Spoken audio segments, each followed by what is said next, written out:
Selamat siang. Mari kita masuk kepada subtopik kuliner, bahan baku, kandungan gizi, cara mengolah dan cara menghidangkan sampai etiketnya ya. Baik, kita bisa melihat bahwa makanan ini merupakan DNA dari wisata gastronomi. Jadi makanan dan minuman tradisional bahkan lokal pun bisa menjadi sebagai DNA wisata gastronomi. Nah, ini karena apa? Karena makanan tradisional adalah makanan dan minuman yang dibuat berdasarkan norma dan adat yang berlaku dan diturunkan secara turun-menurun dari satu generasi ke generasi yang lain ya. Dan makanan juga memiliki bentuk yang orisinil sesuai dengan yang mereka pertama kali buat kalau yang tradisional. Dan selanjutnya makanan ini dan minuman memiliki sejarah panjang dan tentunya memiliki manfaat gizi ya yang menunjang bagi kesehatan. Nah, bisa kita juga lihat bahwa dalam makanan tradisional ini ada 3 aspek ya. Jadi ada aspek perilaku, transformasi dan disposisi. Di mana kalau aspek perilaku ini terjadinya proses pembuatan dan pengolahan makanan, kemudian transformasional adalah proses penggunaan bahan baku dalam fungsi pengolahan makanan, dan yang ketiga adalah aspek disposisi, yaitu adalah proses pewarisan kedua aspek sebelumnya kepada generasi selanjutnya, atau kita bisa sebut juga sebagai enkulturasi ya. Kemudian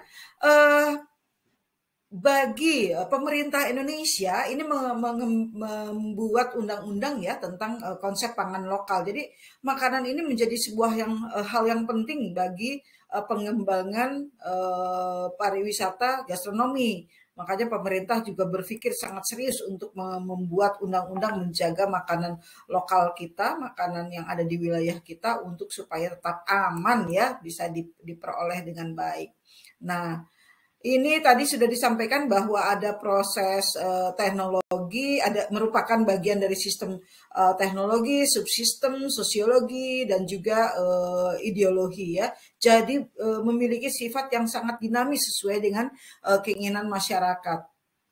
Nah, bahkan saat ini dari Badan Pelestarian Pusaka Indonesia sudah membuat buku ya, buku pendidikan pusaka Indonesia untuk di level pendidikan dasar ya. Jadi di sini bisa disebutkan bahwa makanan adalah bagian dari pusaka budaya Ta'aragawi yang berdasarkan konvensi UNESCO. Ini merupakan wajib dilakukan perlindungan terhadap warisan budaya pada tahun 2013. Jadi konteksnya tentu saja harus unik dan tidak bisa tergantikan dan otentik.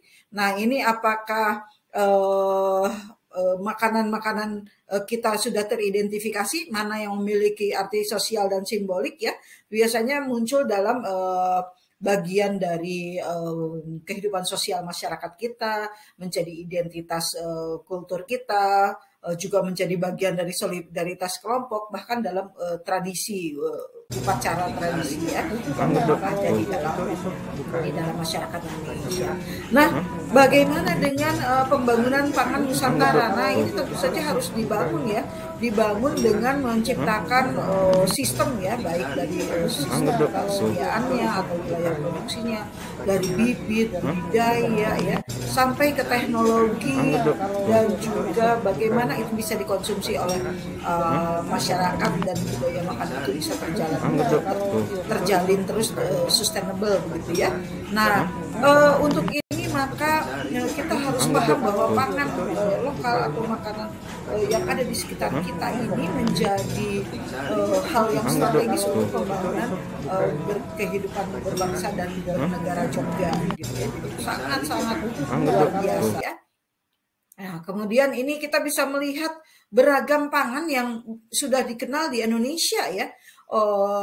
Nah, apakah kita bisa bertahan mengenai budaya kita diserang oleh bukan diserang ya, kita mendapat tantangan dari hidangan mancanegara. Seperti apakah itu?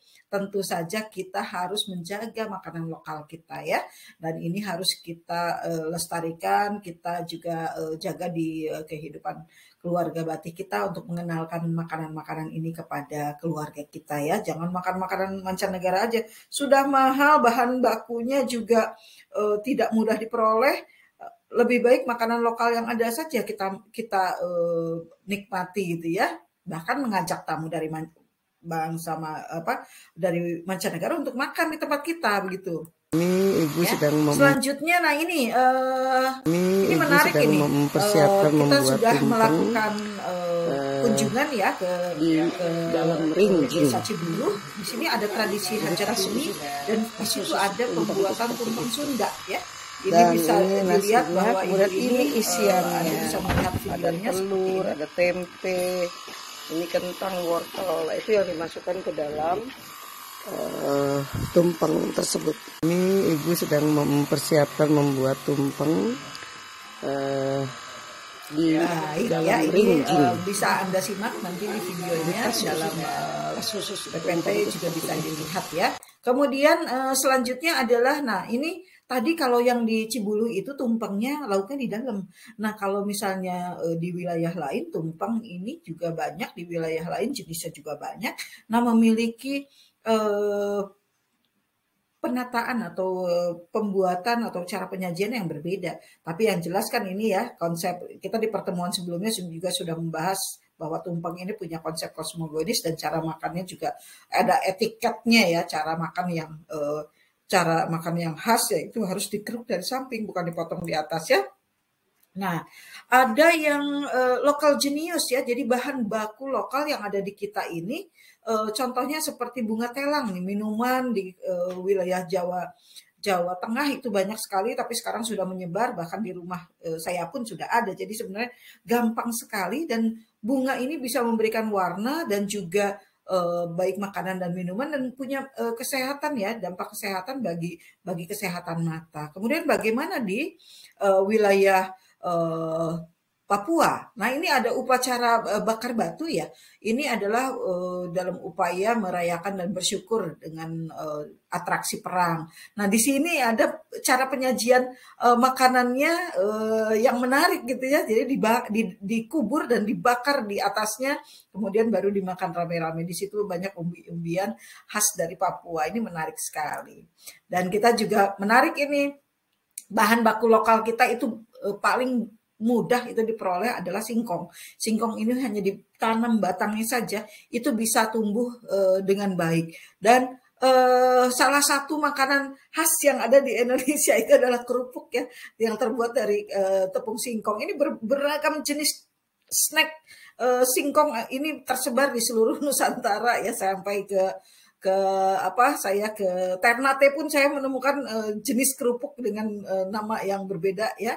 Oke, selanjutnya ini studi kasus saja apa yang sudah dilakukan penelitian.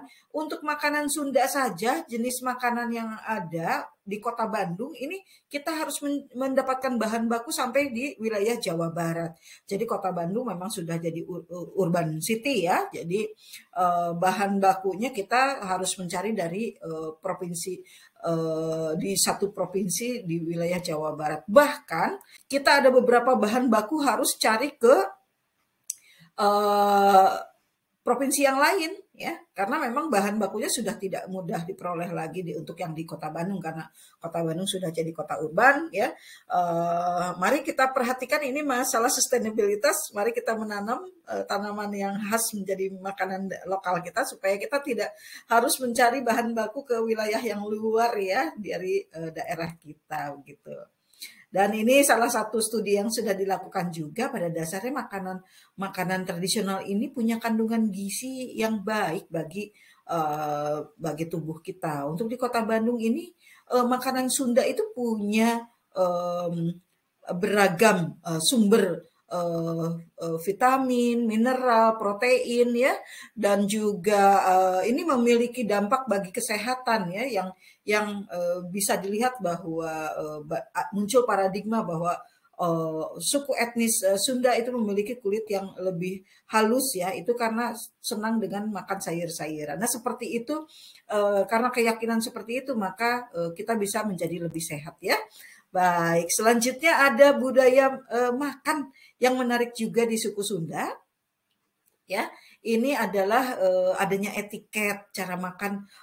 Orang Sunda itu tidak boleh apa namanya sendawa, tidak boleh berbunyi, atau kalau orang Sunda bilang ceplak, dan kemudian juga kalau makan dengan jari, itu ujung jari jangan sampai ke tengah tangan, telapak tangan. Kemudian juga ini merupakan sarana silaturahmi dan juga bahkan muncul di beragam ritual dan adat di suku Sunda yang sebenarnya lebih tinggi dari hanya kebutuhan fisiologis saja. Dan untuk ininya tentu ini menjadi memory space yang menarik dan kolektif memori juga ya. Pasti kangen kalau makan makanan Sunda di Kota Bandung seperti itu.